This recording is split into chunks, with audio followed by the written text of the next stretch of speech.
Hello friends, मैं मीनू आपका स्वागत करती हूँ आपके प्यारे इस YouTube channel study with Mushahid में। कैसे हैं आप सभी लोग? आई विश अच्छे हों, अच्छे से स्टडी कर रहे हो, अपने और अपनी फैमिली का ध्यान रख रहे हो। कैसी चल रही है आप लोगों की स्टडी?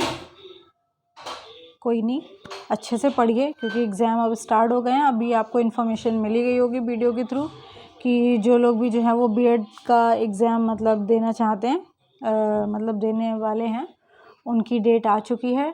तो अच्छे से पढ़ाई करिए और जो भी दिक्कत हो आप बताइए, हम उसका सॉल्यूशन देंगे। ठीक है, अच्छे से पढ़ाई करिए क्योंकि ये सारे एग्ज़ाम अब होंगे और जल्दी ही होने वाले हैं। ठीक है, जिनकी डेट आ गई है वो भी, जिनकी नहीं आ गई है वो भी। और एक बात और, यूपी टेट भी अब लाइफ टाइम हो गया है, एक बार क्लियर कर लीजिए, फिर आपको यूपी टेट की टेंशन नहीं होगी क्लियर करने की। ठीक है, इसलिए जो है वो अच्छे से पढ़ाई करिए। जिन लोगों को टेट या सी टेट देना है, ठीक, एलिजिबिलिटी टेस्ट, जो आगे टीचर बनना चाहते हैं या किसी भी टीचिंग के एग्ज़ाम में जो है वो कंपटीशन देना चाहते हैं, तो वो लोग अच्छे से स्टडी करना शुरू कर दें क्योंकि टेट लाइफ टाइम हो गया, एक बार क्लियर कर लेंगे फिर टेट की टेंशन नहीं होगी। ठीक है, इसलिए ये देखिए कितनी अच्छी बात बोली गई है इसमें, कुछ ज़्यादा ख्वाहिशें नहीं है ज़िंदगी तुझसे, बस मेरा अगला कदम पिछले से बेहतर हो।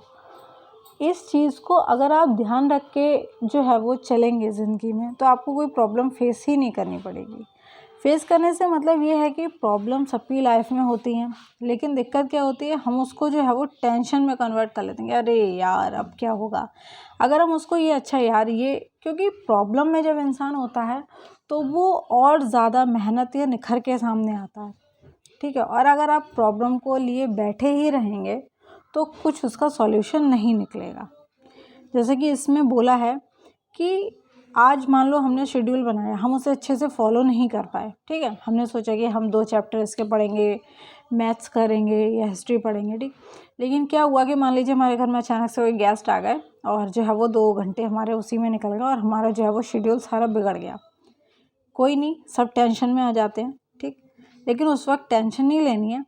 ये देखो कि आपका जो टाइम निकल चुका है उसको छोड़ो, जो बचा है उसमें आपकी जो है वो क्या चीज़ रह गई पढ़ने को, तो सबसे पहले आप उसको कवर करिए। ठीक है, जब आपका उतना कंप्लीट हो जाए फिर आप जो है वो आपने अपने सोने और जागने का जो टाइम बनाया है, ठीक, आपका जो टाइम है आप उस टाइम पे सोइए। बस एक ये सोच के सोइए कि हाँ आज जो हुआ कोई नहीं, लेकिन कल नेक्स्ट डे जो है उसके लिए मैं और अच्छे से करूँगा या करूँगी जो भी है। ठीक है, क्योंकि अगर आप ये टेंशन, अरे यार आज मेरा शेड्यूल फॉलो नहीं हो पाया, अरे यार, तो वो टेंशन लेंगे ना तो अगले 2-4 दिन की स्टडी तो गई आपकी।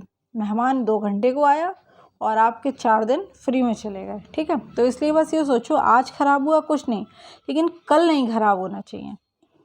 जैसे ही आप फ्री हो आप तुरंत अपने काम में लग जाइए। भाई देखिए, अगर हम लोग देखें तो 100 दिन में जो है वो कम से कम 50 दिन तो शेड्यूल ऊपर नीचे रहता ही है। कभी कोई आ गया या कभी कोई काम लग गया तो थोड़ा बहुत ऊपर नीचे चलता है।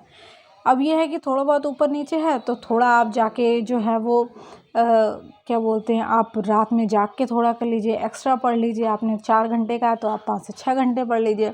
ठीक है, इसलिए है बस ये सारी चीज़ें। तो इसलिए टेंशन नहीं लेना है, बस ये सोचना है कि आज क्या हुआ उसको छोड़ो, अभी से शुरुआत करो और अगला कदम जो हो तुम्हारा वो आज से बेहतर हो। ठीक है, शाम को पूछा करो अपने आप से, जो भी स्टडी कर रहे हो शेड्यूल के थ्रू, कि क्या मैंने आज अपना बेस्ट दिया। अगर अंदर से आवाज़ आए हाँ, तो सोच लें कि हाँ अब आप सही रास्ते पर हो बिल्कुल। ठीक है, आइए अब हम लोग हिस्ट्री के क्वेश्चन स्टार्ट करते हैं। 1857 ये आपका इस सीरीज़ का या इस यूनिट का लास्ट वीडियो है। अब जो है वो नेक्स्ट वीडियो नई यूनिट की आएगी। ठीक है, ये बहुत ही इंपॉर्टेंट यूनिट है, इसको अच्छे से पढ़िएगा। आइए क्वेश्चन देखते हैं। 1857 के विद्रोह के समय ब्रिटिश प्रधानमंत्री कौन था, मतलब ब्रिटेन का प्रधानमंत्री कौन था? Option A Churchill, option B Palmerston, option C Attlee, option D Gladstone. इसका सही आंसर है ऑप्शन बी पाल्मस्टन। जब 1857 की क्रांति हुई तो ब्रिटेन के जो है वो प्रधानमंत्री विस्कॉन्ट पाल्मस्टन थे। ठीक है, इनका पूरा नाम है विस्कॉन्ट पाल्मस्टन। इनका कार्यकाल जो था वो 1855 से 58 तक था। ठीक है, नेक्स्ट क्वेश्चन देखते हैं।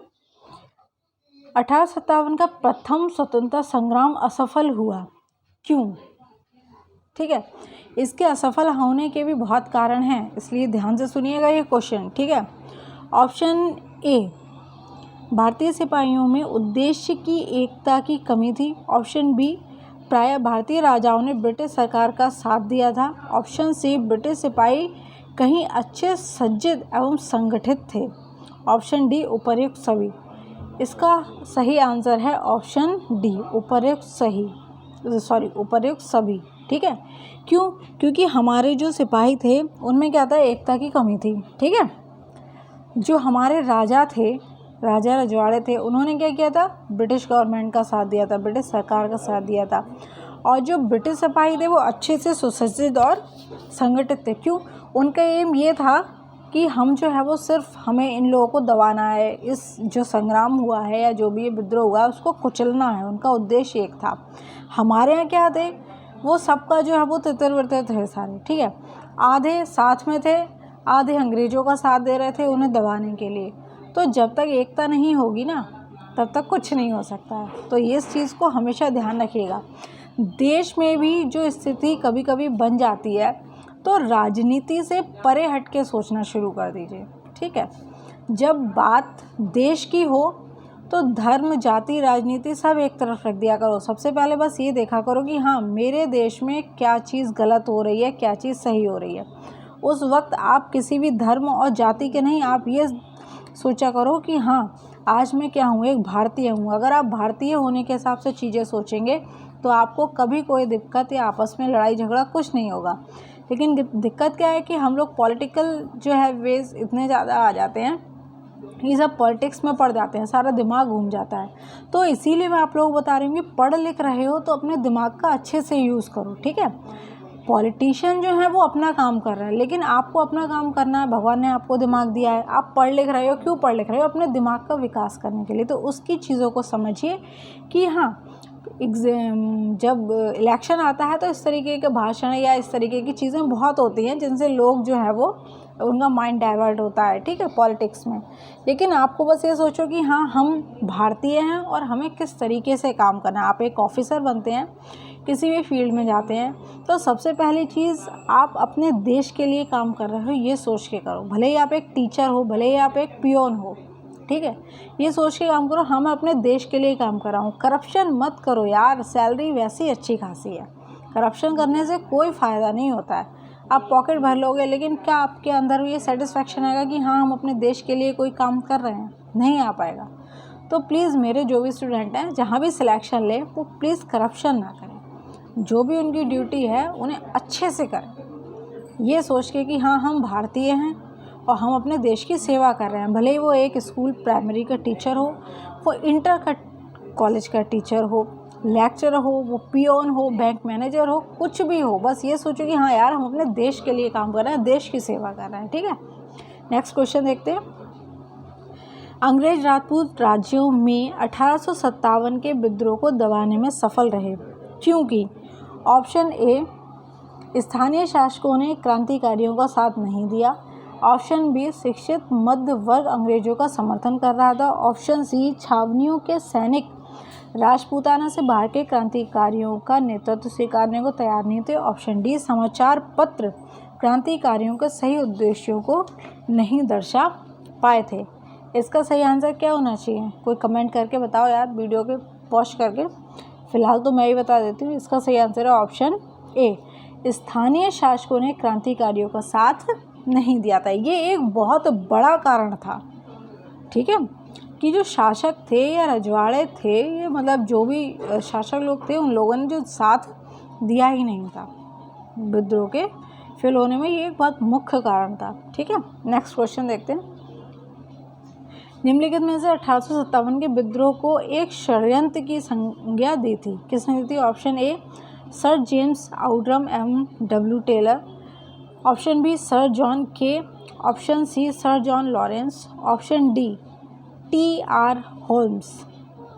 इसका सही आंसर है option A, sir James Outram एवं डब्ल्यू टेलर, ठीक है। इन्होंने क्या कहा था 1857 के विद्रोह को? ये मात्र एक षड्यंत्र है, ठीक है। नेक्स्ट क्वेश्चन देखते हैं। आधुनिक इतिहासकार जिसने 1857 के विद्रोह को स्वतंत्रता की प्रथम लड़ाई कही थी या प्रथम स्वतंत्रता संग्राम कहा था? किसने कहा था? Option A doctor R C. Majumdar, option B doctor S N. Sen, option C B D. Savarkar, option D Ashok Mehta. इसका सही आंसर है ऑप्शन सी बी.डी. सावरकर। इनकी एक बुक थी the Indian war of the independence 1857। मैं बुक का नाम रिपीट कर रही हूँ, आप लोग इसको चाहे नोट कर लीजिएगा, याद रख लीजिए, क्योंकि इस टाइप के क्वेश्चन पूछ लेते हैं कि भाई बुक का नाम दे दिया कि इनकी बुक कौन सी है, मैच करने को आ जाती है। तो इनकी बुक का नाम है the Indian war of independence 1857। ठीक है, तो इसमें जो है इस विद्रोह को इन्होंने सुनियोजित स्वतंत्रता संग्राम की संज्ञा दी थी। इसे स्वतंत्रता की पहली लड़ाई भी कहा था। ठीक है, नेक्स्ट क्वेश्चन देखते हैं। भारतीय स्वतंत्रता आंदोलन का सरकारी इतिहासकार था? ठीक है, option A R C. Majumdar, option B Tarachand, option C B D. Savarkar, option D S N. Sen. इसका सही आंसर है ऑप्शन डी एस.एन. सेन। 1857 के जो भारतीय स्वतंत्रता आंदोलन के सरकारी इतिहासकार सुरेंद्र नाथ, एस.एन. सेन मतलब सुरेंद्र नाथ सेन थे। ठीक है, जिनकी पुस्तक कौन सी थी? 1857। ये कब आई थी? 1957 में प्रकाशित हुई थी। अभी मैंने एक बुक का नाम बताया था, वो किसकी थी? बी.डी. सावरकर की। ठीक है, वो थी the Indian war of independence 1857। अब एस.एन. सेन यानी कि सुरेंद्र नाथ सेन की जो बुक आई थी 1857, कब आई थी वो? 1957 में। ठीक है, 1857 मतलब 1857 उनकी बुक का नाम था, और कब आई थी वो? 1957 में। ठीक है, याद रखिएगा भाई बहुत अच्छे से। नेक्स्ट क्वेश्चन है ये, भारतीय भाषा में 1857 के विप्लव के कारणों पर लिखने वाला प्रथम भारतीय कौन था? Option A Syed Ahmad Khan, option B B D. Savarkar, option D Bankim Chandra Chatterjee, option D उपरोक्त में से कोई नहीं। इसका सही आंसर है option A Syed Ahmad Khan. Sir Syed Ahmad Khan ने जो है वो एक बुक लिखी थी, किताब लिखी थी, जिसका नाम था असबाब ए बगावत ए हिंद। ठीक है, रिपीट कर रही हूँ, असबाब ए बगावत ए हिंद। ये आई थी 1859 में प्रकाशित हुई थी। ठीक है, जिसमें क्या था? 1857 के विद्रोह के कारणों की चर्चा की गई थी। बुक का नाम बोल रही हूँ, असबाब ए बगावत हिंद, आई थी 1859 में। इसमें क्या था? 1857 में जो विद्रोह हुआ था उसके कारणों पर चर्चा की थी। अभी मैंने आपको फ़िलहाल में 3 बुक के नाम बता दिए, इस चीज़ को याद रखिए। कभी कभी वो मैच करने के लिए आ जाते हैं कि एक तरफ राइटर्स एक तरफ बुक, आप मैच करिए। तो ये कुछ इंपॉर्टेंट बुक्स हैं, उनको आप लोग ध्यान रखिएगा। नेक्स्ट क्वेश्चन, तथाकथित प्रथम राष्ट्रीय स्वतंत्रता संग्राम न प्रथम न राष्ट्रीय और ना ही स्वतंत्रता संग्राम था, यह कथन संबद्ध है? Option A R C. मजूमदार से, ऑप्शन बी एस.एन. सेन से, ऑप्शन सी ताराचंद से, ऑप्शन डी बी.डी. सावरकर से। इसका सही आंसर है ऑप्शन ए आर.सी. मजूमदार से। ठीक है, भारत सरकार द्वारा जो है वो आर.सी. मजूमदार को 1857 के विद्रोह का इतिहास लिखने के लिए नियुक्त किया गया था, लेकिन सरकारी समिति से अनबन होने के कारण उन्होंने ये कार्य करने से इनकार कर दिया। ठीक है, तथा अपनी पुस्तक, इन्होंने एक किताब लिखी थी। ठीक है, और उसमें जो है वो, उसका नाम, पहले नाम आप सुन लीजिए, the sepoy mutiny and the rebellions of 1857। ठीक है, the sepoy mutiny and the rebellions of 1857, ये इनकी बुक थी। ये इन्होंने 1957 में प्रकाशित हुई थी इनकी बुक ये। ठीक है, जिसमें इन्होंने भारतीय जो स्वतंत्रता संग्राम था उसको ये बोला था। ठीक है, नेक्स्ट क्वेश्चन देखते हैं। महारानी विक्टोरिया ने भारतीय प्रशासन को ब्रिटिश राज के नियंत्रण में लेने की घोषणा कब की थी? ऑप्शन ए 1 नवंबर 1858, ऑप्शन बी 31 दिसंबर 1857, ऑप्शन सी 6 जनवरी 1958, ऑप्शन डी 17 नवंबर 1859। 59 ही बोलते हैं ना 59 को, जो भी है देख लीजिएगा आप लोग, अगर गड़बड़ हो तो सॉरी। और लेकिन इसका सही आंसर है ऑप्शन ए 1 नवंबर 1858 को। ठीक है, जब इसने यहाँ ये घोषणा कर दी थी, मतलब भारत पे जो है वो ईस्ट इंडिया कंपनी का वो तो ख़त्म कर दिया था। ठीक है, महारानी ने सब अपने उसमें ले लिया था, तभी हमारे यहाँ एक बहुत बड़ा चेंज हुआ था। क्या चेंज हुआ था कि हमारा जो मतलब भारत में जो गवर्नर जनरल था वो वायसराय हो गया था, मतलब यहाँ क्राउन का शासन हो गया था। ठीक है, 1 नवंबर 1858 से। ठीक है, याद रखिएगा ये भारत का प्रथम वायसराय कौन था। अगर किसी को याद हो, मैं पढ़ा चुकी हूँ यार, तो प्लीज़ कमेंट करके बता दीजिएगा मुझे। ठीक है, वरना अगली वीडियो में मैं तो बता ही दूँगी। जो सम्राज्ञी थी विक्टोरिया ने 1858 की घोषणा में भारतीयों को बहुत सी चीज़ें दिए जाने का आश्वासन दिया था। ठीक है, निम्न आश्वासनों में से कौन सी ब्रिटिश शासन ने आश्वासन बहुत दिए थे लेकिन पूरे नहीं किए थे। ठीक है, कुछ ही एक आध किए थे।